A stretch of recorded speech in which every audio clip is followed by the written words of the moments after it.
Good morning, everyone. Virgo here. It is January 20th, 2021. Happy Wednesday to everyone. I have a story that I want to read to you. I'm going to do that instead of the podcast that I've been doing every week. I think this is important, and for those of you that have ever been interested in the QAnon phenomenon, or for those of you that currently are interested in the QAnon phenomenon, I think this might help you. And for those of you that are not, but maybe have a family member or a friend that is, you might want to take a listen to. The name of this is He Went Down the QAnon Rabbit Hole for Almost 2 years, and Here's How He Got Out. One day in June of 2019, Jaja went outside to smoke a cigarette. For 2 years, he had been in the virtual cult of QAnon. But now he'd watched a YouTube video that slowly picked apart the last element of the theory that he believed in. Standing there smoking, he would say later that he felt shattered. He had gone down the QAnon rabbit hole. Now, having emerged from it, he had no idea what to do next. QAnon is a virtual cult that began in late of 2017. The most basic QAnon belief casts President Trump as the hero in a fight against the deep state, and a sinister cabal of Democratic politicians and celebrities who abuse children.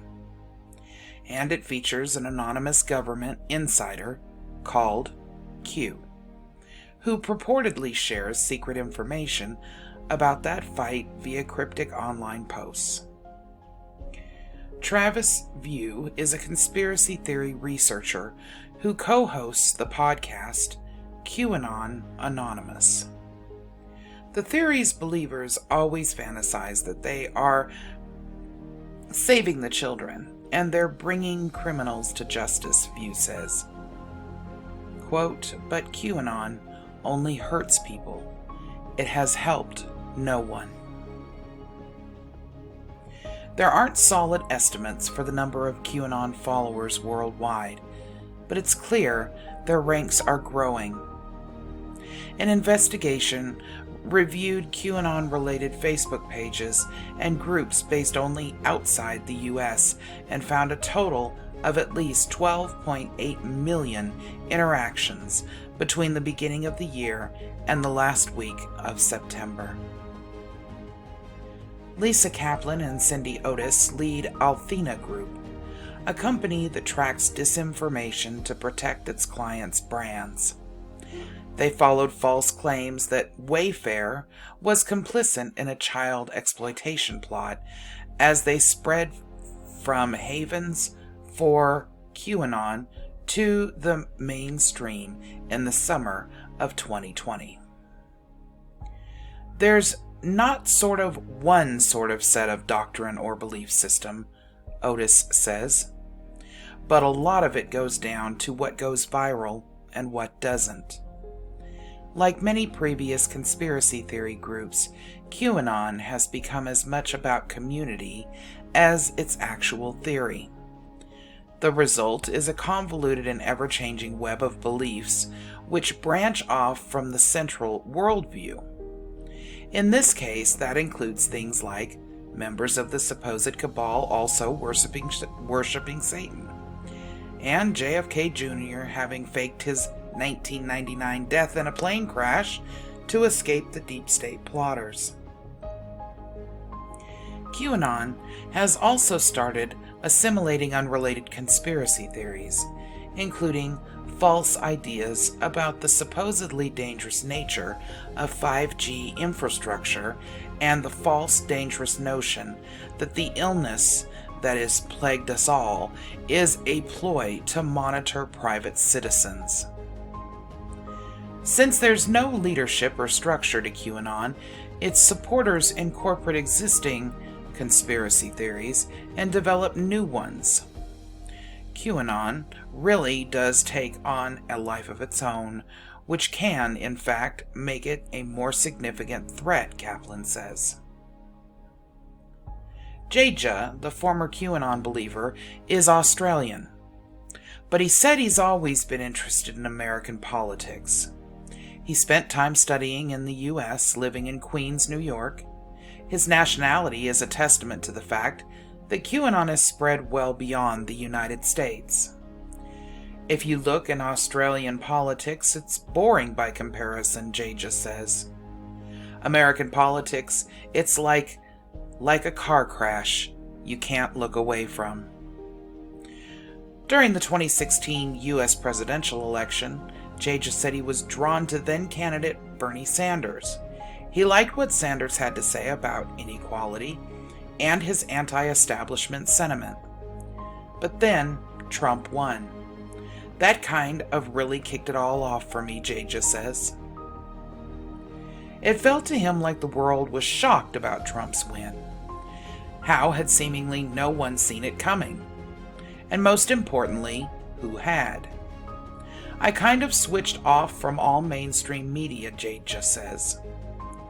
That's when he began listening to conspiracy theorist Alex Jones and reading InfoWars, which exposed him to QAnon theories for the very first time. By December of 2017, he identified as a Q follower. Around this period, Jaja said he was in the midst of a 15-year struggle to finish his degree. He'd pulled away from friends and become socially isolated. I just felt completely overwhelmed. I was probably in a deep depression, I think, when I found Q, he says. Once Jaja found QAnon, he was quickly sucked in.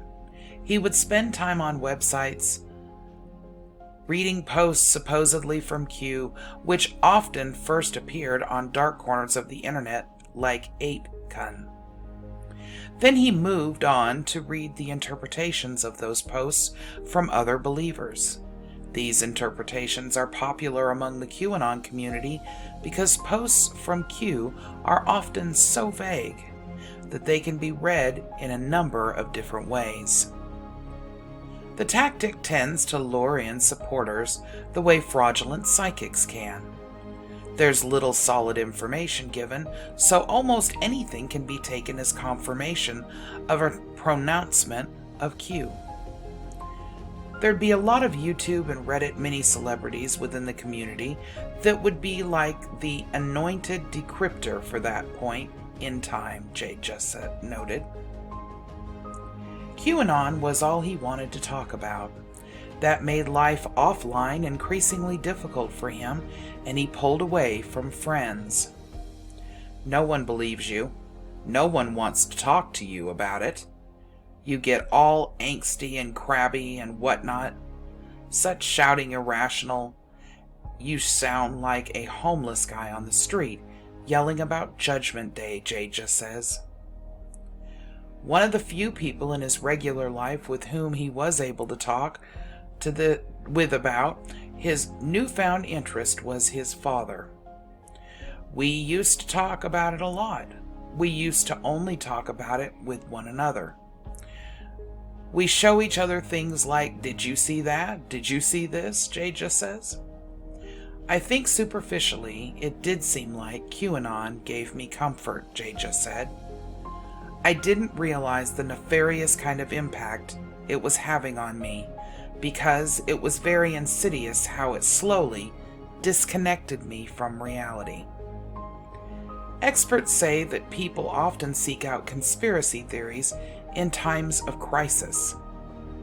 I think we tend to underestimate the extent to which these sorts of narratives are appealing, Althea's group's Otis said. Especially when we're in a time of great stress and emotions are high. Otis noted that the 2016 U.S. presidential election was one of those times for many people. Now, the virus means uncertainty and anxiety are once again at a high point. It's a very compelling narrative to say all of this is orchestrated, Otis said. There's a cabal coming after you, trying to make your life miserable. You want an answer for why bad things are happening, and here are those answers. View, the conspiracy theory researcher, said QAnon preys on vulnerable people who in some cases might be suffering from mental health issues. I think it's a mistake to say that QAnon is a conspiracy theory because that kind of makes it sound like Area 51 or Bigfoot, he said. It's a community of people that radicalizes them into a world view that just essentially detaches them from reality. For Jaja, the impulses he developed while he believed in QAnon are a source of shame.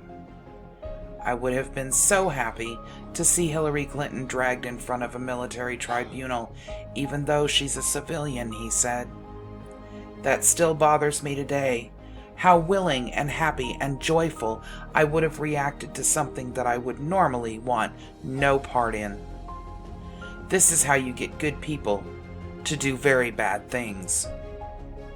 In a May 2019 bulletin, the FBI warned that conspiracy theories like QAnon could very likely motivate criminal and sometimes violent activity in the U.S., especially because of the reach and volume of conspiratorial content that's available online. QAnon theories often start out on fringe internet forums like 8chan and 4chan, according to Althea Group's Kaplan. But once a claim gains popularity there, it can quickly catapult onto mainstream social media networks.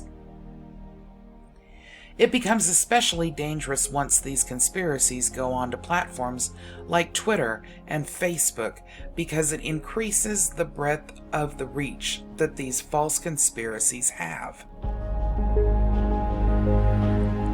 Reddit banned a popular QAnon subreddit in 2018. In July of 2020, Twitter said it had removed more than 7,000 QAnon-associated accounts. Last week, Facebook announced it would ban any pages, groups, or Instagram accounts representing QAnon. And on Wednesday, YouTube joined the other platforms, saying it would prohibit conspiracy theory content that threatens or harasses an individual or group. It stopped short of banning QAnon and other dangerous theories completely. But the task of identifying and policing these kinds of accounts is massive. Facebook, for one, has previously made promises to ban certain groups or types of content in the past, but enforcement has sometimes been slow or inconsistent. This isn't something that there's one solution that will, remove this group from their platform for all eternity, Otis says. It's going to be an ongoing and dynamic problem. View believes these actions may be too late. This is a group who are very highly motivated, and they believe that they are fighting essentially an information war. After 2 years in the world of QAnon, Jay just said, cracks begin to form in his conviction. He believed WikiLeaks founder Julian Assange had been instrumental in exposing Hillary Clinton and had helped win Trump the election. If Trump was trying to bring down the cabal, Jaja wondered, how could he let Assange face extradition to the U.S. for charges related to publishing secret military and diplomatic documents?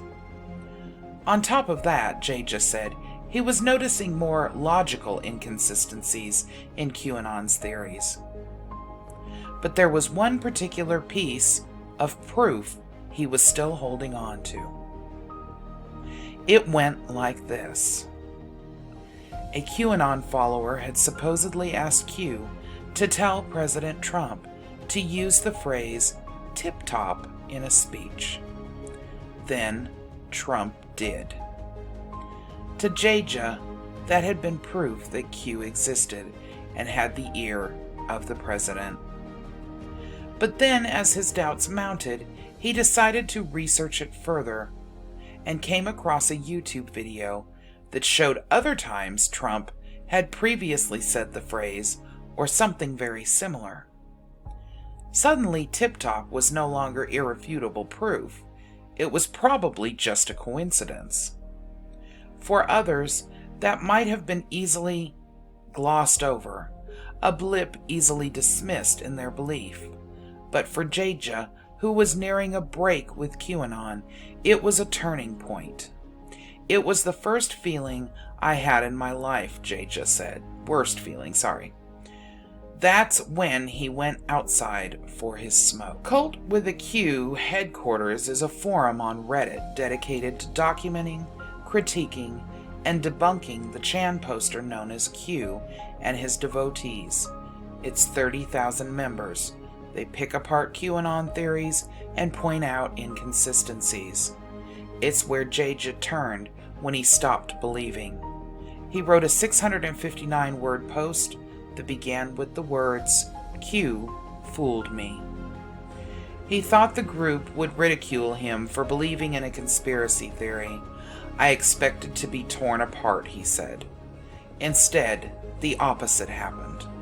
According to Jaja, he got over 100 responses to his post, and nearly all of them were supportive. These guys put me back together again. He now thinks one of the toughest challenges trying to de-radicalize a QAnon believer is that they view the opposition as pure evil. This is a big problem, not just because people are being taken in and their families are like being ripped apart, he said.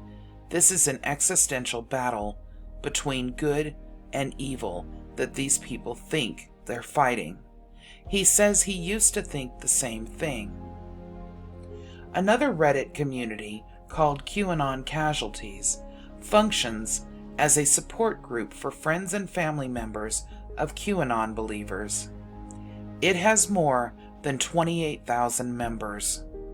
There are hundreds of stories of loved ones lost to QAnon, friendships ruined, relationships ended, and families that are suffering. Looking back, Jaja said he doesn't think there is a single relationship in his life that wasn't affected by his time believing in QAnon. It's destroyed some of them to this day. It's strained a lot of them to this day.